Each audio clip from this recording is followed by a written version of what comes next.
Mga kaparokya, medyo nagulat nga po tayo sa lumabas na advertisement sa Eat Bulaga ngayong episode. Alam naman po natin na po pwedeng pabago-bago ang maging commercial load ng Eat Bulaga, subalit hindi po natin inaasahan na malaki nga po ang madadagdag ngayong episode. What I mean to say, mga kaparokya, ay mataas ang naging commercial load ng pananghaliang programa ng Iconic Trio.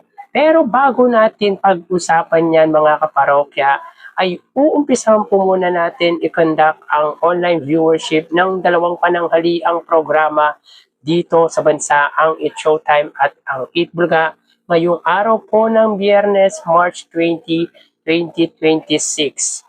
Pero bago yan, ako nga po pala si Mervin, ang tao sa likod ng YouTube channel na Kaparokya TV. Kamusta kayo, mga kaparokya? Naway na sa mabuting kalagayan po kayo habang pinapanood niyo po ang video ko na ito.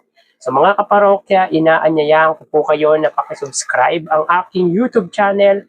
Paki-like and share niyo na rin, sa gayon ay mas dumami pa po makapanood ng mga ina-upload po nating video araw-araw. Maraming salamat po at sobrang na-appreciate ko po kayo, mga kaparokya. So kanina nga po ang episode ng It Showtime at ng It Bulaga ay live na live. At hanggang ngayon, mga kaparokya, ay wala pa rin po si Ann Cabogawal, Star Vice Ganda, together with Ann Curtis. Samantala sa It Bulaga ay wala nga po sa sugod bahay si Jose Manalo. But anyway, mga kaparokya, umpisahan po muna natin ang online viewership ng dalawang bigating noontime shows. Para sa Eat Bulaga Under TVJ Facebook page na may 3.9 million followers at sa It Showtime na may 19 million followers. So sa oras na 12:46 PM, ang It Showtime po ay may kasalukuyang segment na laro pick. Samantalang ang Eat Bulaga naman po, sila ay may segment na Gimme 5 or The Age is Right. So dito makita po natin na ang It Showtime po ay may 3,400 viewers, samantalang ang Eat Bulaga ay may 3,700 live viewers. So again, sa oras na 12:47 PM ang It Showtime, sila po ay may 3,400 viewers, samantalang ang Eat Bulaga ay may 3,700 live viewers. So dito makita po natin na ang pagitan po ng dalawang noontime show pagdating sa Facebook Live ay 300 viewers pabor sa Eat Bulaga. So magawi tayo sa TV Network YouTube channel ng dalawang noontime show. So unahin natin ang It Showtime. Under po yan sa GMA Network YouTube channel na may 41 million subscribers. At sa Eat Bulaga naman po under TV5 YouTube channel na may 2.74 million subscribers. So sa oras na 12:47 PM, ang It Showtime po under GMA Network, sila ay may 29,000 viewers.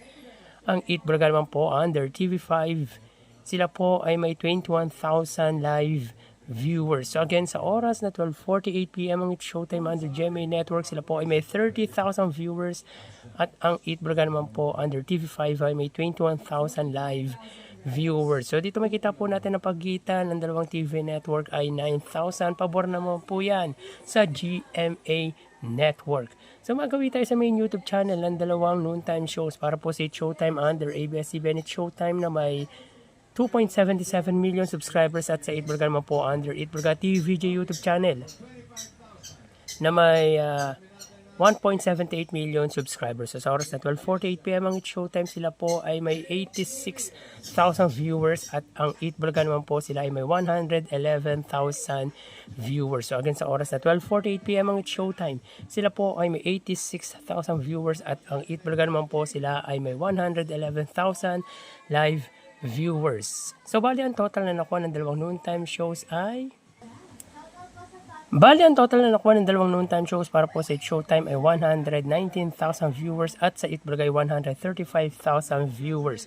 So dito ay lamang na 16,000 views ang Eat Bulaga against sa It Showtime, meaning wagi pagdating sa online viewership ang Eat Bulaga against sa It Showtime. So yan po lumalabas sa kanilang online viewership as of 12:50. Mga kaparokya, yan nga po ang naging resulta ng kinandak nga po nating online viewership ng dalawang noontime show sa bansa ngayong araw po ng Biyernes, na kung saan dominated nga po ng The Age is Right ng Eat Bulaga ang laro-laro pick ng It's Showtime. So dito ay lamang ng 16,000 views ang Eat Bulaga laban sa It's Showtime. So makikita natin dito mga kaparokya na kahit sa unang segment ay klaro na lamang pa rin po ang Eat Bulaga when it comes sa online viewership against sa It's Showtime. Lamang po sila ng 16,000 views. Though mababa po ito, di tulad sa huling segment na Gimme 5 at Tawag ng Tanghalan, pero wagi pa rin po ang Eat Bulaga. So magawi tayo sa papremyong ibinahagi ng dalawang noontime shows ngayong araw po. So quick recap lang po tayo in 4 days episode from Monday hanggang Thursday.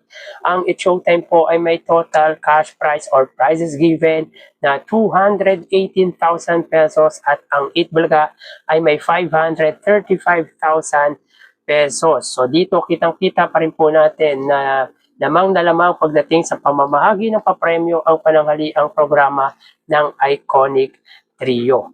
So, ngayong araw naman po, ang It's Showtime ay meron po silang 83,000 pesos at ang Eat Bulaga ay may 175,000 pesos. Sa 83,000 na ipinamahagi ng It's Showtime, 68,000 dito ay sa laro-laro pick na kung saan meron nga po silang pot money na tumataginting na 450,000 pesos. Sayang mga kaparokya, magpasa hanggang ngayon ay hindi pa po nakukuha ang pot money sa laro pick. At kung makuha yan ay garantisadong malaki po ang maibabahagi ng It's Showtime na papremyo or papremyo sa kanilang mga manunood or sa mga contestant na nagpa-participate nga po sa nasabing segment. Samantala, sa Tawag ng Tanghalan, meron pong 15,000 with a total of 83,000 pesos. Sa Eat Bulaga naman po, sa 175,000 na ipinamahagi nito, 30,000 dito ay sa The Age is Right, 50,000 sa Sugod Bahay at 95,000 pesos naman po sa Gimme 5. So nagulat kayo sapagkat 95,000 ang ipinamahagi ng Eat Bulaga kasi apat po ang naglaban sa naturang segment.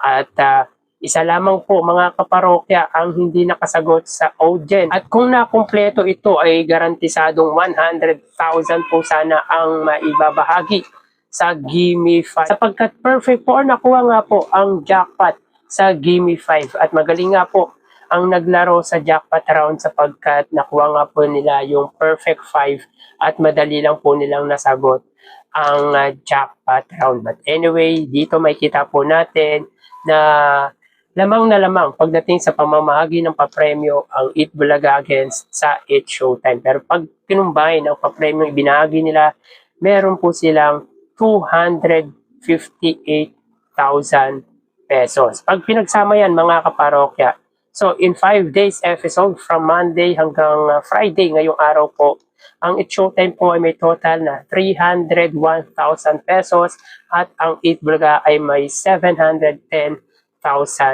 pesos. So dito ay meron na pong mahigit 1 million na papremyong ipinamahagi ang dalawang pananghaliang programa. So magawi tayo sa TV ads na nakuha ng Eat Bulaga ngayong araw po. This past few episode mga kaparokya ay masasabi po natin na bumaba nga po ang advertisement or commercial load na nakuha ng Eat Bulaga. Subalit ngayong araw mga kaparokya ay malaki nga po ang advertisement or commercial load na lumabas sa pananghaliang programa ng Iconic Trio. At hindi po natin inaasahan na ganito po kalaki ang madadagdag sa commercial or sa advertisement ng pananghaliang programa ng Iconic Trio.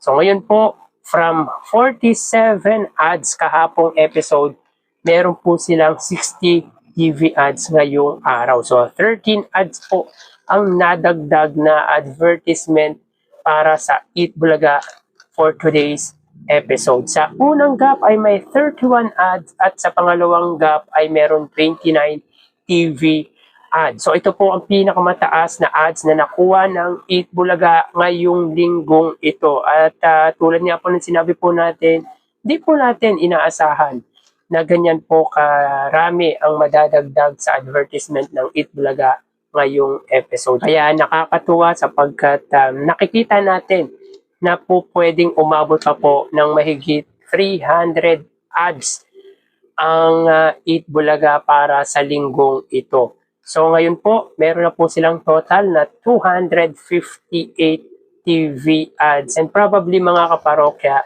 ay aabot po ito ng 300 TV ads. So hindi na po ito masama mga kaparokya para sa Eat Bulaga.